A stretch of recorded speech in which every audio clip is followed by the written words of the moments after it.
Hello friends, how are you all. हमारा जो अपना बैंकिंग का टेस्ट हुआ था उस टेस्ट को डिस्कस करते हैं। टेस्ट का नंबर था SKPO2 ADKN।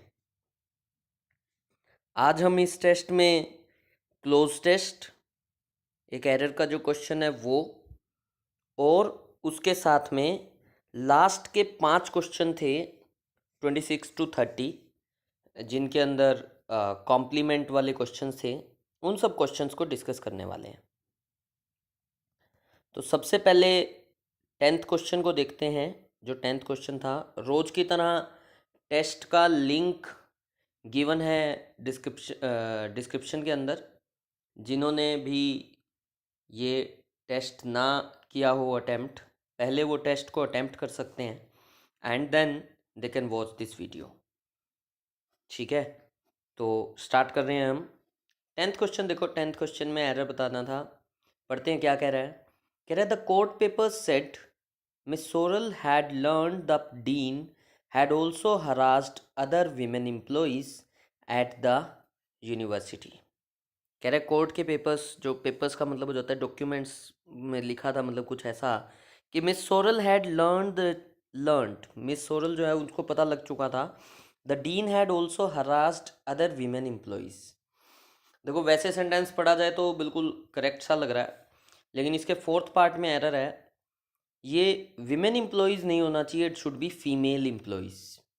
Women is a noun, female is a word which can be used as a noun as well as an adjective. Women को सिर्फ नाउन की तरह यूज करते हो, और एम्प्लॉयज़ जो वर्ड है उसके लिए आपको एक एडजेक्टिव चाहिए, और एडजेक्टिव के लिए वर्ड जो आता है वो आता है फीमेल। ठीक है, फीमेल एम्प्लॉयज़ होता है, कभी भी विमेन एम्प्लॉयज़ नहीं होता। तो यही इस क्वेश्चन के अंदर एरर था, बिल्कुल सिंपल सा क्वेश्चन था। ठीक है, अब 11 से 20 जो हैं वो आपके क्लोज टेस्ट था। तो अगेन पहले भी हमने डिस्कस किया था कि क्लोज टेस्ट को हम डायरेक्ट सॉल्व करना स्टार्ट नहीं करते हैं। क्लोज टेस्ट को हमें पहले थोड़ा सा पढ़ के क्लोज टेस्ट की सेंस समझनी होती है, then only we should start reading out the options. तो हम पहले एक बारी थोड़ा सा पढ़ते हैं, क्या कुछ कहना चाह रहा है हम उसको समझने की कोशिश करते हैं।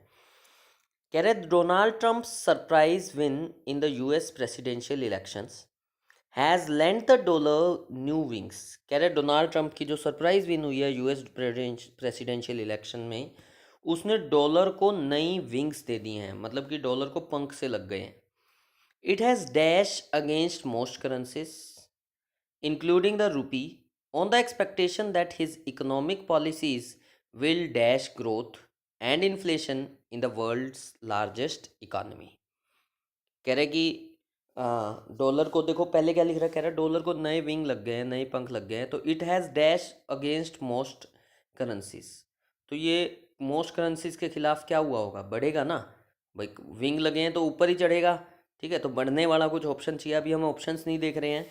कह रहे हैं इंक्लूडिंग द रुपी, रुपी के खिलाफ भी। ऑन द एक्सपेक्टेशन, किस एक्सपेक्टेशन के कारण, that his economic policies will dash growth. अब उसकी इकोनॉमिक पॉलिसीज ग्रोथ को डैश करेंगी। ठीक है, क्या करेंगी पता नहीं। And inflation in the world's largest economy, और इन्फ्लेशन को भी डैश करेंगी।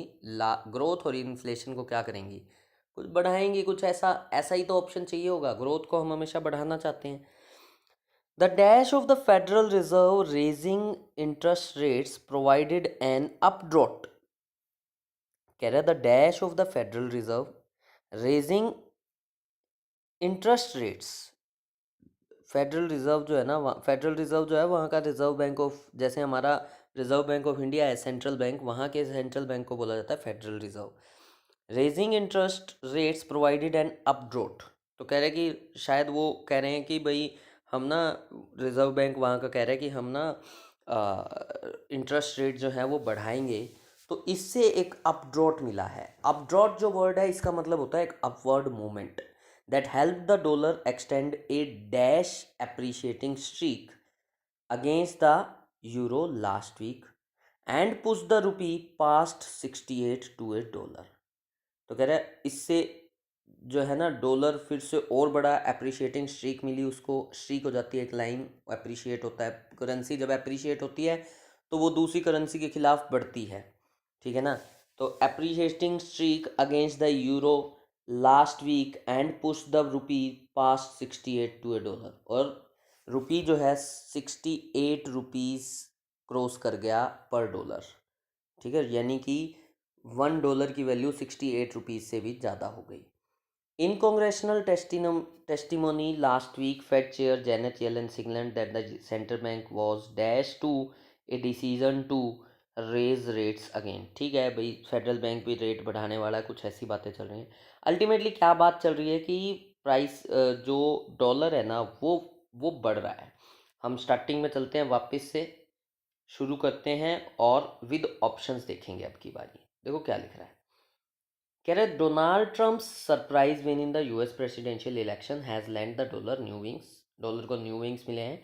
It has dash against most currencies including the rupee. ठीक है, इट हैज फ्लॉप्ड। क्या फ्लॉप हुआ है क्या डॉलर? फ्लॉप तो ऑप्शन हो ही नहीं सकता, फ्लॉप का मतलब हो जाता है फेल हो जाना, गिर जाना। डिसेंट, डिसेंट जो वर्ड होता है इसका मतलब होता है मूविंग डाउनवर्ड्स। क्या मूव डाउनवर्ड हुआ है? देखो अगेन, कभी भी ऑप्शंस को फिट नहीं करना है, ऑप्शंस को एलिमिनेट करना है कि ये ऑप्शन नहीं आएगा और क्यों नहीं आएगा, रीजन देना है उसका, ठीक है। तो क्या कह रहा है, फ्लॉप्ड हो नहीं सकता, डिसेंट हो नहीं सकता, सोर्ड, सोर्ड का मतलब होता है बढ़ना, ऊपर उठना, तो सोर्ड वर्ड आ सकता है। स्केल्ड, स्केल्ड का मतलब भी होता है ऊपर बढ़ना, लेकिन स्केल के साथ ना ऊपर बढ़ने की सेंस में लगता है स्केल अप। क्या वहां पे अप लगा था? देख लेते हैं एक बारी। कह रहा है it has dash against most currencies. Sword third option था, सोर्ड अगेंस्ट मोस्ट करेंसीज, बहुत सारी करेंसीज के अगेंस्ट ऊपर चढ़ा है, ऊपर बढ़ा है, हो सकता है, लेकिन अभी हम इसको खत्म नहीं कर रहे। स्केल जो है ये खत्म हो जाता है क्योंकि स्केल के साथ ऊपर बढ़ने के सेंस में अप होना चाहिए। टावर्ड वर्ड भी यहाँ पे नहीं यूज होगा, वर्ड यूज होगा टावर्ड अगेंस्ट नहीं, क्या वर्ड यूज होना चाहिए? Sword against. सोर का मतलब ही होता है आगे बढ़ना, ऊपर बढ़ना। तो कह रहे हैं include it has sword against most currencies including the rupee on the expectation that his economic policies. और किस लिए बढ़ा है? क्योंकि उसकी इकोनॉमिक पॉलिसीज से ये उम्मीद है दे विल डैश ग्रोथ, वो उसकी इकोनॉमिक पॉलिसीज ग्रोथ को क्या करेंगी? लंप, लंप का तो मतलब होता है वही लड़खड़ाना, तो लड़खड़ाएंगी। They will spur growth, spur का मतलब होता है किसी चीज को ऊपर लेके जाना। They will increase growth and inflation, ऐसा लिखा था ना, तो it will increase growth and inflation. देखो स्पर और इंक्रीज दोनों कहीं ना कहीं वर्ड्स फिट हो रहे हैं, आगे बढ़ते हैं।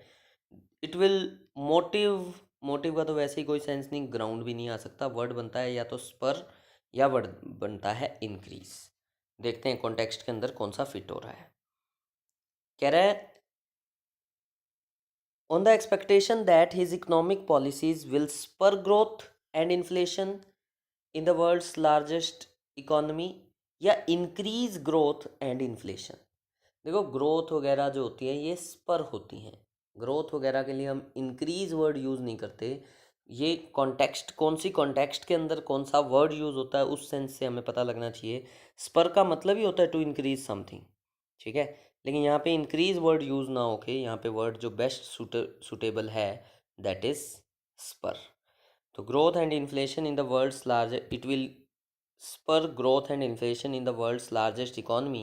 The dash of the Federal Reserve raising interest rates provided an updraft। कह रहा the dash of the Federal Reserve raising interest rate, ठीक है, provided an updraft that helped the dollar extend a dash appreciating streak। ठीक है, options देखते हैं। The prospect, prospect होता है चांसेस। द अवार्ड, अवार्ड की तो बात ही नहीं हुई, बात तो अभी एक्सपेक्टेशन की चल रही थी, तो अवार्ड तो होता है कुछ दे देना, ग्रांट, तो ग्रांट का तो कोई सेंस नहीं है। इनकम्बेंट जो वर्ड है, इनकम्बेंट का मतलब होता है one who is sitting on the position right now. जैसे नरेंद्र मोदी जी हमारे अभी प्रधानमंत्री हैं, तो ही इज इनकम्बेंट। ठीक है, सेम वे में अरविंद केजरीवाल जी दिल्ली के मुख्यमंत्री हो गए, तो he is also incumbent. Incumbent का मतलब होता है पदासीन, तो इनकम्बेंट का यहाँ पे कोई सीन नहीं है। रीज़न, रीज़न वर्ड आ सकता है क्या? The reason of the Federal Reserve raising interest rates provided, the reason provided and, ना रीज़न वर्ड यहाँ पे नहीं आ सकता, रीज़न की कोई सेंस नहीं आती। फिर कह रहा है एंट्री, एंट्री ऑफ द क्या था, entry of the Federal Reserve raising interest rates, ना इसकी भी कोई सेंस नहीं आ रही। तो जो सेंस बनती है वो बनती है, एक ही ऑप्शन था प्रोस्पेक्ट। तो देखो एलिमिनेशन से अगर जाओगे ना तो बहुत इजी हो जाएगा और ठीक भी होंगे हमारे questions. Prospect was the right answer for this question. Rates provided and updraught, कह रहे भी जो बढ़ाने के, जो रेट बढ़ाने के जो चांसेस थे ना इंटरेस्ट रेट के, आपको मालूम अमेरिका या जितनी भी डेवलप्ड कंट्रीज़ जो होती हैं ना, उनके अंदर हमेशा इंटरेस्ट रेट बहुत कम होते हैं। इसी कारण से वहाँ के लोग इंडिया जैसी डेवलपिंग कंट्रीज़ के अंदर पैसा इन्वेस्ट करती है। इंटरेस्ट रेट आप मतलब 1 to 2%, कुछ कंट्रीज़ में तो 1% से भी कम इंटरेस्ट रेट होते हैं एफडी के ऊपर। जो हमारे देश के अंदर इंटरेस्ट रेट एफडी के ऊपर हमें 7% 8% तक मिलता है। ठीक है, तो और इन्फ्लेशन भी उतनी ही फिर कम होती है। ठीक है, तो क्या लिख रहा है, तो कह रहा है it provided an updraught that help the dollar extend a dash appreciating streak against the euro last week. ठीक है, ऑप्शंस देखते हैं। A mark appreciating streak, a raft appreciating streak, a lump, lump word अभी ऊपर भी आया था फिर आ गया, ए रिकॉर्ड एप्रिशिएटिंग स्ट्रीक, या ए लॉर्ड्स एप्रिशिएटिंग स्ट्रीक। देखो यहाँ पे ना थोड़ा सा ध्यान से देख लो तो ऑप्शन आंसर हमें मिला हुआ है। कह रहा है extend a mark appreciating streak, mark appreciating streak नहीं। Extend, extend a raft appreciating streak, raft तो वो होते हैं ना, राफ्टिंग करते हैं हम, सपोर्ट, ये भी थोड़ा सा कोई खास ऑप्शन नहीं लग रहा। लंप तो वैसे ही नहीं आ सकता, नेगेटिव वर्ड तो हमें चाहिए ही नहीं। ए रिकॉर्ड एप्रिशिएटिंग स्ट्रीक, स्ट्रीक जो वर्ड है ना इसका मतलब होता है लाइन। तो कह रहा है ये लग रहा था कि डॉलर का जो प्राइस है वो बढ़ाया जाएगा, मतलब सॉरी इंटरेस्ट रेट्स जो हैं बढ़ाए जाएंगे, तो डॉलर जो है ना और ज़्यादा एक रिकॉर्ड बनाया, एक record appreciating streak I against the euro last week and push the rupee past 68 to a dollar, और रुपी को पुश कर दिया। Record is the right answer for this question. फिर कह रहा है in congressional testimony last week, Fed Chair Janet Yellen signaled that the central bank was dashed to a decision to raise rates again। कह रहा है congressional जो testimony दी, उसने जो बयानबाजी दी वहाँ पे last week, Fed chair Janet Yellen ने, उन्होंने सिग्नल किया the central bank was dash to a decision to raise rates again, कि भाई वो डिसीजन के डैश थे रेट्स को बढ़ाने के। अभी ऊपर लिखा ही है कि रेट बढ़ने के चांसेस हैं, तो वो नज़दीक थे, कुछ ऐसा वर्ड चाहिए। ऑप्शंस देखते हैं। They were equal to, the bank was equal to, equal की तो कोई सेंस नहीं आती, गलत option. The bank was about to a decision, देखो about to make a decision होता ना तब ठीक था, कोई दिक्कत नहीं थी। About to make a decision का मीनिंग हो जाता है कि डिसीजन लेने वाले हैं, लेकिन खाली अबाउट टू ए डिसीजन ये गलत हो जाता है, तो ये चीज़ नहीं हो सकती, तो अबाउट ऑप्शन भी नहीं आ सकता। House to a decision, house word का तो वैसे ही कोई सेंस नहीं है यहाँ पे। Close to a decision, close to का मतलब होता है उसके नज़दीक थे, शायद ये हो सकता है। अगला ऑप्शन जो है that is bank was making to a decision, तो again making to a decision की भी यहाँ पे कोई सेंस नहीं है, तो जो ऑप्शन बनता है वो बनता है क्लोज टू ए डिसीजन। देखो ओवरऑल क्लोज टेस्ट जो है ना इजी है, मतलब ऑप्शंस ही ऐसे हैं कि ईजीली आप जो है इन ऑप्शंस को ना एलिमिनेट कर पाओगे। ठीक है, अगला देखते हैं। The bank was close to a decision to raise rates again. Some economics predict US GDP growth could see dash acceleration in 2017 with one dash positing even a doubling of the pace by the fourth quarter if the new administration delivers on some of its promises including tax cuts, deregulation and infrastructure spending। कह रहा है कुछ economics predict कर रहे हैं कि US GDP growth जो है ना it could see dash acceleration in 2017। देखो अभी तक क्या कहता है, ग्रोथ जो है ना बढ़ने के चांसेस हैं, तो कुछ ऐसा ही वर्ड चाहिए। आगे भी देखो यही चीज़ लिख रहा है, कह रहा है with one dash positing even a doubling of the pace. जबकि एक ने तो ये पॉजिट किया, पॉजिट का मतलब होता है अपना मत देना, तो एक ने तो ये ओपिनियन भी दिया है कि जो पेस है ना ग्रोथ की वो एकदम से डबल हो जाएगी, डबल से भी ज़्यादा हो जाएगी, even a doubling of the pace by fourth quarter. कब कब हो जाएगी? अगर जो न्यू एडमिनिस्ट्रेशन है यानी कि जो नई ट्रम्प की गवर्नमेंट आई है वो अपने प्रोमिस को फुलफिल करती है। तो कुछ ऐसा देख रहे हैं, कह रहा है growth could see dash acceleration. कौन सा क्वेश्चन है? 16th। Growth could see baseless acceleration. Baseless तो नेगेटिव वर्ड है, हो ही नहीं सकता। अनजस्टिफाइड भी नेगेटिव वर्ड है, नेगेटिव वर्ड हमें चाहिए नहीं। डिसप्रूफ जो है ये भी नेगेटिव वर्ड है, नेगेटिव वर्ड नहीं चाहिए हमें। जस्टिफाइड एक्सेलरेशन या फिर एप्रिशिएबल एक्सेलरेशन। तो एक्सेलरेशन का मतलब होता है बढ़त, गति, ठीक है, स्पीड। तो स्पीड कैसी आ सकती है? जस्टिफाइड स्पीड आ सकती है या एप्रिशिएबल। देखो जस्टिफाइड जो वर्ड होता है ये तो मतलब होता है टू मेक जस्ट, जस्टिस करना, न्याय करना। जस्टिफाइड का यहाँ पे कोई सेंस नहीं है। जो फिफ्थ ऑप्शन है एप्रिशिएबल, तो कह रहा है मतलब कह रहा है कि कुछ इकोनॉमिक यूँ कहते हैं कि इकोनॉमिस्ट यूँ कहते हैं कि एप्रिशिएबल ग्रोथ हो सकती है, इनकी ग्रोथ होगी एप्रिशिएबल, भाई जिसको सब लोग एप्रिशिएट कर सकेंगे। ठीक है, तो कह रहा है appreciable growth, appreciable acceleration in 2017 with one dash positing even a doubling of the pace। और जबकि एक तो कोई ऐसा कह रहा है कि ना पेस जो है ना वो डबल हो सकती है, one dash, one indication positing even a doubling of the pace, one predict. One predict तो हो ही नहीं सकता, प्रिडिक्शन होता तब भी सोच लेते। वन इंडेंट, इंडेंट जो वर्ड है ना, इंडेंट का तो मतलब होता है जैसे हम ना लेटर राइटिंग वगैरह करते हैं उसमें हम जगह छोड़ते हैं ना, सेंटेंस को स्टार्ट करते हुए कोई पैराग्राफ जब चेंज करते हैं, पैराग्राफ में कोई जगह छोड़ते हैं हम स्टार्टिंग में, ठीक है, तो उसको बोलते हैं हम इंडेंट। मार्जिन से जो जगह छोड़ी जाती है उसको बोला जाता है इंडेंट। तो इंडेंट का तो वैसे ही कोई सेंस नहीं है यहाँ पे। तो कह रहे हैं with one projection, with one projection positing a doubling of the pace, one danger, danger का भी कोई सीन नहीं है। तो दो ऑप्शन बचते हैं, वन इंडिकेशन या वन प्रोजेक्शन। तो कौन सा ऑप्शन होना चाहिए? One indication positing even a doubling. ऊपर इसने क्या कहा था, कुछ लोग प्रिडिक्ट कर रहे हैं, तो प्रिडिक्ट जैसा वर्ड जो है वो वर्ड बनता है प्रोजेक्शन। प्रोजेक्शन का मतलब भी होता है प्रिडिक्शन। तो prediction, projection is the right answer for this question. With one projection positing, posit का मतलब होता है ओपिनियन रखना, positing even a doubling of the pace by the fourth quarter if the new administration delivers on some of its promises including tax cuts, deregulation and infrastructure spending। तो कह रहा है कि अगर ये सब चीज़ें होती हैं तो ऐसा भी हो सकता है कि डबल हो जाए पेस ग्रोथ की जो है। In fact with the Republican majority in both the house of representatives and the senate. Senate जो वर्ड है इसका मतलब होता है मंत्रिमंडल, वहाँ पे पार्लियामेंट को बोला जाता है यूएसए के अंदर।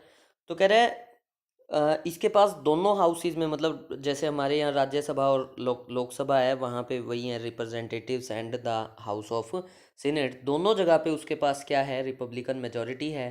तो Mister Trump could dash from smoother congressional backing for policy initiative to boost economic activity.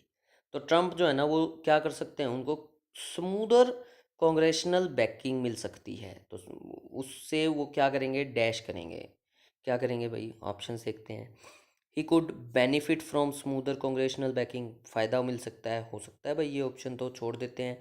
He could reach from, reach from की तो कोई सेंस ही नहीं होती, ये ऑप्शन नहीं हो सकता। रिजल्ट फ्रॉम स्मूदर, देखो रिजल्ट इन होता है, ठीक है, he could result in, result from नहीं हो सकता, ठीक है। फिर है इनिशिएट फ्रॉम, कह रहे हैं mister Trump could initiate from smoother congressional backing for policy initiative. Initiate from ठीक है, लगा लेते मान लो, तो कह रहा है कुड इनिशिएट फ्रॉम, इनिशिएट का मतलब होता है स्टार्ट करना, तो ही could start from smoother congressional backing for policy, मतलब ये फिर फोर का कोई लिंकेज समझ में नहीं आ रहा, तो ये इनिशिएट ऑप्शन भी खत्म हो जाता है।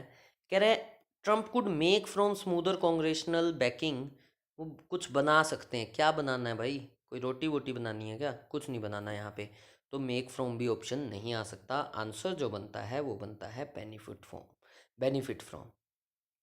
Trump could benefit from smoother congressional backing, backing हो गया support for policy initiative to boost economic activity, भाई दोनों हाउसेज में अगर उनके पास अगर मेजॉरिटी है तो वो इजीली कोई भी डिसीजन ले सकते हैं, boost economic activity. US stocks and bonds have also dash the optimism over the outlook for US growth and prospects that increased fiscal spending will that increased fiscal spending will help reflate the economy।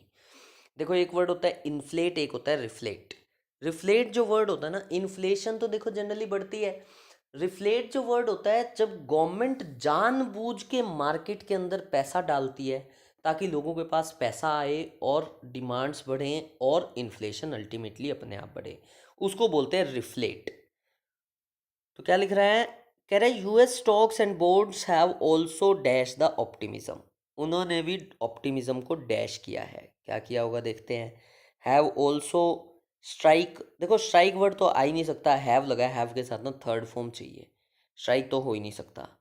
Have reflected the optimism, उन्होंने भी optimism दिखाया है। फिर कह रहा है have countered, countered तो मतलब होता है विरोध करना, तो उसने स्टॉक्स ने विरोध किया है, पता नहीं आगे एक बारी देखो अगर ध्यान से, तो कह रहा है will help reflect the economy with the S&P 500 index. जैसे हमारे यहाँ पे सेंसेक्स सुना होगा, निफ्टी सुना होगा, वहाँ पे जो है ना S&P 500 इंडेक्स है, कह रहा है adding gains for the second straight week, तो S&P 500 इंडेक्स जो है उसको क्या मिल रहा है, वो गेन हो रहा है, बढ़ रहा है, ठीक है। तो बढ़ रहा है तो काउंटर थोड़ी कर रहा होगा, तो उसका साथ दे रहा है, ठीक है। असिस्टेड, तो कह रहे हैं US stocks and bonds have also assisted the optimism, assist किया है ऑप्टिमिज्म को, उसको सहारा दिया है। या रिपेल्ड, रिपेल्ड तो फिर नेगेटिव वर्ड हो गया, रिपेल होता है, एक होता है अट्रैक्ट, दूसरा होता है रिपेल, ठीक है। तो दूर भगाना, तो दूर नहीं भगा रहा, तो दो ऑप्शन बचते हैं, एक होता है रिफ्लेक्टेड, एक है असिस्टेड। क्या है देखो, कह रहे हैं US stocks and bonds have also assisted the optimism over the, assist in होता है ना कि असिस्ट ओवर होता है, तो असिस्ट जो है ये ऑप्शन इसी कारण से खत्म हो जाता है, तो आंसर जो हमारा बनता है सेकंड ऑप्शन रिफ्लेक्टेड। कह रहे the optimism over the outlook for US growth and prospects that increased physical spending will help reflate the economy with the S&P 500 index adding gains for the second straight week and benchmark bond yields climbing in dash of faster inflation। कह रहा है जो S&P 500 index है वो gain add कर रहा है, बढ़ता जा रहा है for the second straight week, दूसरा लगातार हफ्ता हो गया। And benchmark bond yields climbing in, और बेंचमार्क बॉन्ड जो हैं उसके जो यील्ड्स हैं, यील्ड्स का मतलब हो जाता है उसका जो गेन्स हैं, उसका जो रिजल्ट निकल के आ रहा है, they are climbing in dash of faster inflation, वो बढ़ रहे हैं, किस कारण से बढ़ रहे हैं, इन dash of faster inflation, in anticipation, anticipation का मतलब होता है एक्सपेक्टेशन, तो एक्सपेक्टेशन है इसीलिए यील्ड बढ़ रही है। ड्रीड, ड्रीड का मतलब होता है किसी से डरना, तो उसके डर के कारण, डर नेगेटिव से वर्ड तो चाहिए ही नहीं हमें, पूरा पैसेज पॉजिटिव था, हो नहीं सकता। इन अलार्म ऑफ, वही अलार्म भी थोड़ा सा वही नेगेटिव सेंस होता है, वार्निंग वाली सेंस में यूज होता है। इन प्रोस्पेक्टिंग ऑफ, प्रोस्पेक्टिंग क्या होता है, कुछ नहीं होता है, इन प्रोस्पेक्टिंग ऑफ नहीं हो सकता। इन हिंड्रेंस, हिंड्रेंस फिर नेगेटिव वर्ड है, तो अल्टीमेटली देखो सेंस अगर हमें पता थी कि पॉजिटिव वर्ड्स चाहिए तो आधे क्वेश्चंस तो हमने सिर्फ इसी चीज़ के कारण हमने ठीक कर दिए कि यहाँ पे पॉजिटिव वर्ड चाहिए, नेगेटिव वर्ड नहीं चाहिए। आंसर जो है इस क्वेश्चन का वो है एंटीसिपेशन। एंटीसिपेशन का मतलब होता है एक्सपेक्टेशन। तो कह रहे हैं यील्ड्स क्लाइंबिंग इन, यील्ड्स जो हैं वो क्लाइंबिंग बढ़ रही हैं। क्यों बढ़ रही हैं? इन एक्सपेक्टेशन ऑफ फास्टर इन्फ्लेशन, क्योंकि इनको लगता है कि अब इन्फ्लेशन बढ़ेगी। देखो इन्फ्लेशन बढ़ना सिर्फ नेगेटिव चीज़ नहीं है। अगर आपके पास आपकी कंट्री में इन्फ्लेशन बढ़ रही है तो ये ग्रोथ की निशानी होती है, ठीक है ना। तो इन्फ्लेशन बढ़ना इज़ नॉट नेगेटिव। लिमिट से ज़्यादा इन्फ्लेशन बढ़ना वो नेगेटिव हो जाता है। डेवलप्ड जो कंट्रीज़ होती हैं वहाँ पे इन्फ्लेशन बिल्कुल नहीं बढ़ती। जैसे हमारी जो इन्फ्लेशन है जनरली 3% 4% के आसपास का हम टारगेट लेके चलते हैं। अभी का जो टाइम है इस टाइम पे 3-3.5% के आसपास इन्फ्लेशन बढ़ रही है। तो इन्फ्लेशन का बढ़ना is always good for economy, but limited बढ़ना। ये नहीं कि इन्फ्लेशन ही इतनी बढ़ जाएगी बस हमें पता ही ना लगे। जिम्बाब्वे में हुआ था एक बार ये हाल, बहुत इन्फ्लेशन हो गई थी, ठीक है ना। तो अल्टीमेटली ना क्लोज टेस्ट को ठीक करने का सबसे सही तरीका जो होता है वो यही होता है कि ऑप्शंस को एलिमिनेट किया जाए। ऑप्शंस अगर एलिमिनेट कर लोगे तो आप क्लोज टेस्ट को बहुत इजीली कर सकते हो, ठीक है। तो इस क्लोज टेस्ट में इतना ही था। आगे के क्वेश्चंस देखते हैं। अगले क्वेश्चन जो हमने देखने हैं वो देखने हैं 26 to 30। देखो पूछा क्या है, कह रहा है in each of the following questions a statement and 5 choices are given, select from among the choices the most logical complement and mark its number as your answer. Actual में है क्या कि एक सेंटेंस दिया हुआ है और उस सेंटेंस के नीचे 5 ऑप्शंस दिए हुए हैं और आपको ना कॉम्प्लीमेंट चूज करना है। कॉम्प्लीमेंट जो वर्ड होता है, कॉम्प्लीमेंट का मतलब होता है पूरक, जो उस वर्ड की जगह पे यूज हो सकता है, ठीक है। तो कॉम्प्लीमेंट हमने को बनाना है। देखते हैं ऑप्शंस, क्वेश्चंस देखते हैं। मतलब कॉम्प्लीमेंट हमें बताना है मीन्स कि सेंटेंस दिया है ऊपर, उसके बाद कौन सा सेंटेंस यूज हो सकता है, हमें ये चीज़ देखनी है। देखो फर्स्ट क्वेश्चन में क्या लिख रहा है, कह रहे there was no other means of coming to power then an alliance with like minded parties. कह रहा है और कोई रास्ता ही नहीं था पावर में आने का, किसकी बजाय than an alliance with the like minded parties. जो लाइक माइंडेड पार्टीज हैं यानी कि आपके आपके जैसी जो पार्टीज हैं उनके साथ अलायंस करने की बजाय। तो एक ही तरीका था पावर में आने का, वो यही था कि अलायंस किया जाए, गठबंधन किया जाए। ऑप्शंस देखते हैं। देखो पहला कह रहा है we will revamp the party by taking the support of the opposition. ये ऑप्शन तो वैसे ही खत्म हो जाता है। रिवैम्प जो वर्ड होता है इसका मतलब होता है किसी चीज़ को ना थोड़ा सा इम्प्रूव करना, सुधारना, ठीक है। तो कह रहा है we will revamp the party, हम पार्टी को सुधारेंगे कैसे? By taking the support of the opposition. Opposition की सपोर्ट थोड़ी लेनी है। कह रहा ऊपर इसने लिखा था लाइक माइंडेड पार्टीज, तो ये ऑप्शन तो एलिमिनेट हो गया। कह रहा है we tried to please the leaders of other parties. We tried to please, please का मतलब होता है खुश करना, तो हमने अदर पार्टीज के लीडर्स को खुश करने की कोशिश की। हो सकता है ये ऑप्शन, क्योंकि लाइक माइंडेड पार्टीज के साथ अलायंस करनी है, तो ये ऑप्शन हो सकता है। लेकिन बाकी ऑप्शंस देखते हैं। कह रहे हैं we declared that we are going to rise to power. हमने ये डिक्लेयर किया कि भाई हम पावर में राइज करने वाले हैं। ये तो वैसे ही कोई क्वेश्चन नहीं है, ऑप्शन नहीं है। We enlisted the support of the opposition. Enlist जो वर्ड होता है ना इसका मतलब होता है टू टू गेट हेल्प या टू गेट सपोर्ट।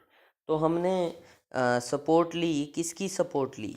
ऑपोजिशन की। ऑपोजिशन की तो सपोर्ट लेनी ही नहीं, तो ये ऑप्शन भी नहीं हो सकता। सेकंड ऑप्शन बचा हुआ है हमारा। फिफ्थ देखो, so we convened an urgent meeting. Convene का मतलब, कन्वीन का मतलब होता है मीटिंग बुलाना। तो हमने एक मीटिंग बुलाई ऑफ आर वर्कर, हमारे वर्कर्स की, ठीक है। तो सेकंड ऑप्शन या फिफ्थ ऑप्शन, दो ऑप्शन हमारे पास बचते हैं, दोनों एलिमिनेट नहीं हुए हैं। दोबारा से फर्स्ट सेंटेंस, जो सेंटेंस हमारा क्वेश्चन में गिवन था उसको पढ़ते हैं। कह रहे there was no other mean, कोई और रास्ता नहीं था, of coming to power then an alliance with like minded parties. Option दे रहा है we tried to please the leaders of the other parties, हमने दूसरी पार्टीज के लीडर्स को खुश करने की कोशिश की। लेकिन फिफ्थ ऑप्शन कह रहा है इसलिए हमने, देखो दोनों सेंटेंसेस को जोड़ने के लिए ना इसलिए चाहिए था, जो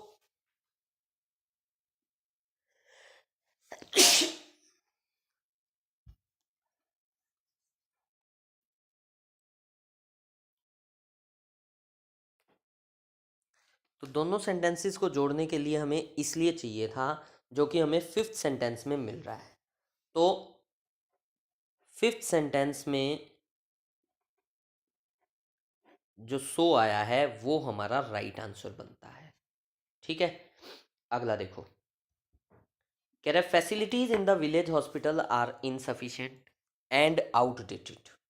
कह रहा है जो फैसिलिटीज है ना विलेज हॉस्पिटल के अंदर वो इनसफिशिएंट हैं और आउटडेटेड हैं, पुरानी ज़माने की हैं। ठीक है, ऑप्शंस देखते हैं। So we are going to take the patient back home, तो हम पेशेंट को घर वापस ले जाएंगे। अरे भाई फैसिलिटीज़ हॉस्पिटल में नहीं है तो घर वापस ले जाके घर में कौन सी फैसिलिटीज़ हैं, तो घर थोड़ी ले जाना है, कहीं और लेके जाएंगे बढ़िया हॉस्पिटल में, कुछ ऐसा करेंगे। ये तो ऑप्शन वैसे ही एलिमिनेट कर सकते हो। We will take our patient home and complain, हाँ घर ले जाओगे और पहले कंप्लेंट करोगे, जब पेशेंट मर जाएगा उसके बाद दूसरे हॉस्पिटल में लेके जाओगे। नहीं, सेकंड ऑप्शन भी नहीं हो सकता। We will immediately take the patient to a better hospital, yes ये ऑप्शन हो सकता है, लेकिन अभी हम आगे वाले ऑप्शन देखेंगे पहले। We will wait silently until the hospital gets improved, हाँ हम बैठे रहेंगे, वेट करते रहेंगे, हॉस्पिटल इम्प्रूव हो जाएगा तब हमारे पेशेंट को लेके आएंगे। बीमार आ जाए पेशेंट को 6 साल बाद लेके आएंगे। ठीक है ना, तो ये ऑप्शन भी नहीं हो सकता। फिर कह रहे हैं we will demand for a better hospital in the village, हाँ हम ना एक बेटर हॉस्पिटल की डिमांड करेंगे। देखो पहली चीज़ ना, फिफ्थ ऑप्शन जो है ना थोड़ा सा कंफ्यूजिंग था, आंसर आ सकता था इसमें। लेकिन क्या लिख रहा है देखो, facilities in the village hospital are insufficient, facilities insufficient हैं तो हम फैसिलिटीज़ को इम्प्रूव करवाना चाहेंगे। तो थोड़ा सा फिफ्थ ऑप्शन जो है ना ये वाइड एंगल को लेके चलता है। लेकिन थर्ड ऑप्शन जो था we will immediately take the patient to a better hospital, ये ऑप्शन इस क्वेश्चन का राइट आंसर बनेगा। फिर क्या लिख रहा है अगला देखते हैं। कह रहे the decision to reopen the old and closed down liquor shops was resented by the people in the city. Resent जो वर्ड होता है ना, रिसेंट का मतलब होता है आक्रोश, फील इंडिग्नेशन। तो कह रहा है जो डिसीजन लिया गया कोर्ट ने अभी, सॉरी गवर्नमेंट ने या किसी ने भी डिसीजन लिया to reopen the old and close down liquor shops, पुरानी और जो बंद हो गई थी लिकर शॉप्स, दारू की शॉप्स, वॉज रिसेंटेड, उसको उसको उसका विरोध किया गया by the people in the city. ठीक है, फर्स्ट ऑप्शन दे रहा है some people took out protest march to the minister's house. कह रहा है कुछ लोग ना प्रोटेस्ट लेके चले गए कहाँ पे, मिनिस्टर के हाउस पे, पता नहीं, ये ऑप्शन फिर भी थोड़ा सा जा रहा है सेंस, एक बार हम इसको एलिमिनेट नहीं करके चल रहे। फिर कह रहा है the liquor sellers and contractors supported the government decision. ठीक है उन्होंने तो करना था, लेकिन फिर पीपल का रिसेंटमेंट का यहाँ पे कोई ऑप्शन नहीं आ रहा, तो थोड़ा सा ये ऑप्शन मुझे ठीक नहीं लग रहा। बाकी फिर भी हम इसको अभी भी एलिमिनेट नहीं किया है, आगे देखते हैं। कह रहा है the ruling party recently convened a meeting of the most important leaders. भाई लीडर्स की मीटिंग क्यों बुलाई रूलिंग पार्टी ने, इसका तो कोई सीन नहीं है, ये ऑप्शन एलिमिनेट होता है। The government succumbed to public opinion, succumbed का मतलब होता है हार मान लेना, दब जाना। तो गवर्नमेंट जो है ना वो दब गई, हार मान ली अपनी पब्लिक ओपिनियन के सामने, and withdrew the decision to open the liquor shops. शायद ये ऑप्शन हो सकता है क्योंकि ऊपर क्वेश्चन में लिखा था कि लोगों ने ना रिसेंट किया था इस डिसीजन को, लोगों के मन में आक्रोश था, विरोध किया लोगों ने, शायद ये ऑप्शन हो सकता है। बाकी फिर भी अगला ऑप्शन और पढ़ते हैं एक बारी। The liquor barons will not allow the closure of the liquor shops. Barons जो वर्ड होता है ना, बैरन का मतलब होता है पावरफुल पर्सन्स, मोगुल इसी का सिनोनिम होता है, टाइकून वर्ड जो होते हैं। तो कह रहे हैं जो लिकर बैरन्स हैं, जो लिकर के बिजनेस में जो बिजनेसमैन हैं, they will not allow the closure of the liquor shops, वो अलाउ नहीं करेंगे। अलाउड वो क्या नहीं करेंगे, पहले ही क्लोज्ड हैं वो, तो लिखा था ना क्लोज्ड नाउन। तो देखो फर्स्ट ऑप्शन जो कह रहा था some people took out protest march to the minister's house, देखो कह रहा है इट वॉज रिसेंटेड, तो रिसेंट के अंदर कहीं ना कहीं कह रहे हैं ना कि विरोध किया, तो विरोध में हो सकता है पहले ही मार्च ले गए हों। और जो सेकंड ऑप्शन है कि liquor sellers and contractors supported the government decision, ये भी थोड़ा सा सेंस उस जैसी नहीं दे रहा जो फोर्थ दे रहा है। फोर्थ के अंदर तो साफ है कि भाई उन्होंने विरोध किया और गवर्नमेंट को इसी कारण से अपना डिसीजन वापस लेना पड़ा। तो ये कंप्लीट कॉम्प्लीमेंट बनता है, एक्चुअल कॉम्प्लीमेंट बनता है, इसीलिए आंसर जो है दैट इज फोर्थ। अगला क्वेश्चन देखो, कह रहा है electrical supply failed and the fans in the office stood still. कह रहा है इलेक्ट्रिक सप्लाई जो थी वो फेल हो गई और फैंस जो थे ऑफिस में वो स्टूड स्टिल, बिल्कुल बंद हो गए। ठीक है, तो कह रहा है children playing outside did not feel any heat. जो बच्चे, ऑफिस की लाइट बंद हुई, इससे बच्चों का कोई रिलेशन बनता है? कोई रिलेशन नहीं बनता, ये ऑप्शन नहीं हो सकता। It was a hot season and there was no wind. एक हॉट सीजन था और कोई हवा नहीं चल। देखो कॉम्प्लीमेंट का मतलब ये नहीं होता कि जो उसके पीछे फिट हो जाए। कॉम्प्लीमेंट का मतलब ये होता है कि उसके साथ कोई सेंस भी लेके आए। ठीक है, अगला देखो, कह रहे the staff had a lot of work to finish. Staff को बहुत सारा काम करना था, फिनिश करना था, बहुत सारा काम बचा हुआ था। पता नहीं, आगे देखो, urgent arrangement was made to start a standby generator. कह रहे अर्जेंट अरेंजमेंट की गई कि एक स्टैंड बाय जनरेटर लेके आया जाए। अब देखो लाइट गई थी तो एक जनरेटर लाया गया, थोड़ा सा रिलेशन तो बनता है इसमें। ऊपर वाला सेंटेंस कह रहा है कि स्टाफ का बहुत सारा काम बचा हुआ था, इसका तो रिलेशन तो नहीं बन रहा ना इलेक्ट्रिसिटी से। अगला और देखो, कह रहा है during the summer season electric supply is very erratic. Erratic जो वर्ड होता है इसका मतलब होता है इरेगुलर। तो ठीक है, ये ऑप्शन ये भी सबको पता है, लेकिन जो ऊपर वाला सेंटेंस था कि इलेक्ट्रिक सप्लाई फेल्ड और ऑफिस के अंदर फैन बंद हो गए, तो ऑफिस के फैन बंद हुए तो दोबारा से एक जनरेटर लाने की कोशिश की गई, स्टैंड बाय जनरेटर लाने की कोशिश की गई। तो fourth option is the right answer of this question. अगला और देखो, कह रहे many chief ministers expressed their opinion in favor of abolishing the government's post, governors post. कह रहा है बहुत सारे चीफ मिनिस्टर थे जिन्होंने अपना ओपिनियन एक्सप्रेस किया कि गवर्नर की पोस्ट को ख़त्म कर देना चाहिए। देखते हैं ऑप्शंस। कह रहे the central government is made up of several parties. Central government जो है कई पार्टीज से मिल के बनी है, तो इसका तो कोई वैसे ही रिलेशन नहीं है। भाई चीफ मिनिस्टर ये कह रहे हैं कि गवर्नर की पोस्ट को ख़त्म कर दो, इसका कोई रिलेशन नहीं है। सेकंड ऑप्शन देखो, the governments existence depends upon the chief minister. Government की एग्जिस्टेंस की तो बात ही नहीं है, गवर्नर की एग्जिस्टेंस की बात हो रही है। ये ऑप्शन भी एलिमिनेट हो जाता है। कह रहे there may be a decision very soon, बहुत जल्दी कोई डिसीजन आ सकता है, पता नहीं। अब इस क्वेश्चन, इस ऑप्शन को हम देख के कुछ नहीं कह सकते, छोड़ के चलते हैं। कह रहे there are no governors in some of the states, कुछ स्टेट्स में गवर्नर्स नहीं है। अब देखो गवर्नर की बात जरूर है, लेकिन गवर्नर की पोस्ट को एबोलिश करने की कोई जो बात हो रही है उससे रिलेटेड कुछ नहीं आ रहा, ये ऑप्शन भी नहीं हो सकता। The government is thinking of building a new Raj Bhavan. Building Raj Bhavan क्यों बना रही है, बनाने दो, उससे हमें मतलब नहीं है। थर्ड ऑप्शन जो है वही राइट आंसर बनता है, there may be a decision very soon. Ultimately आपको एक चीज़ बताऊं, जो नए टाइप के क्वेश्चंस होते हैं ना, जिनको देख के हम जनरली घबरा जाते हैं, वो सबसे अच्छे क्वेश्चन है। टोटली रीडिंग बेस्ड क्वेश्चन है। आपकी कितनी रीडिंग के बाद कितनी कॉम्प्रीहेंशन है, कितनी अंडरस्टैंडिंग पावर है, इस चीज़ के ऊपर सारा का सारा डिपेंडेंट होता है। और देखो जितने भी बैंकिंग के अंदर अब नए क्वेश्चंस आ रहे हैं, टोटली कॉम्प्रीहेंशन बेस्ड है, टोटली रीडिंग बेस्ड है। तो यानी कि बैंकिंग वालों के लिए तो पेनेशिया है रीडिंग। जितनी ज़्यादा रीडिंग करोगे उतना ज़्यादा आप स्कोर कर सकते हो अपने एग्ज़ाम में। तो आज से, अभी से, जिन्होंने अभी तक रीडिंग स्टार्ट नहीं की है, अभी से टारगेट लो कि रोज़ मुझे एटलीस्ट 1 आवर की रीडिंग करनी ही करनी है। अगर आपने ऐसा टारगेट ले लिया तो I guarantee you with in 6 months you will find a great change in your self.